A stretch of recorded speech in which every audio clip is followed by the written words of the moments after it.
古事記絵巻第1位は、天地開闢雨土の始めの巻。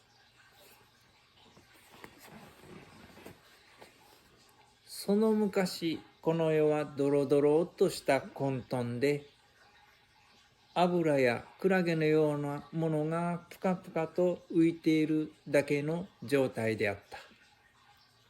そこにある時、天、雨ができて、地、土ができた。この天と地の間が高間の原と呼ばれるようになった。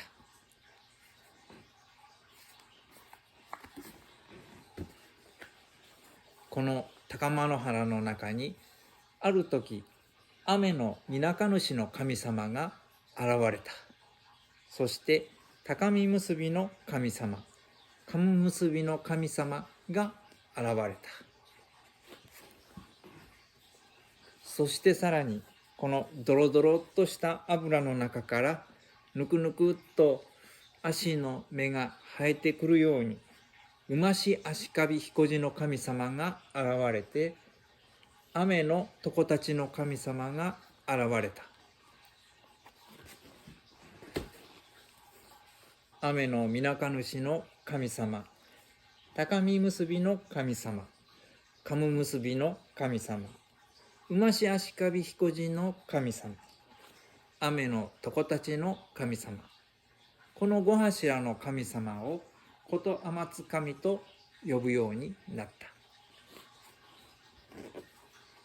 続いて国の床たちの神様が現れた。そして豊雲の神様が現れた。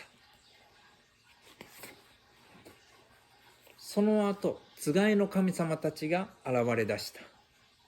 砂や泥の神様である初死と水死、そして、縄張りの神様である角食いと幾食い、そして陰部の神様である大殿寺と大殿部の神様、そして大事を成し遂げる面だると穴かしこねの神様が生まれた。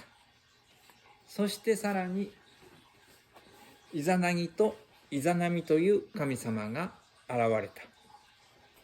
このイザナギとイザナミの神様までの世の中を神代七代と言います。神様たちはある時考えました。この海にぷかぷか浮かぶ油やクラゲみたいなものを集めて国ができないものかな。そして一番若いイザナギとイザナミに言いました。なんとかあれを集めて国を作ってくれないか。イザナギとイザナミは分かりましたということで、早速この雨のぬぼこという矛をもらって雨の浮き橋に飛び移り、そしてこのさっきもらった雨のぬぼこで海の中をこうろこうろとかき混ぜて、少し持ち上げるとこの矛の先からポタンポタンと潮が落ちまして、その潮がずんずん積み上がってやがて島になりました。二柱の神様はその島に飛び移り大喜びしました。この島はおのずから生まれた島、おのころ島だということで、この島を中心に国づくりを始めることにしたのでした。というところで今回の紙芝居はこれでおしまい。次回は大屋島誕生の巻です。お楽しみに。おしまい。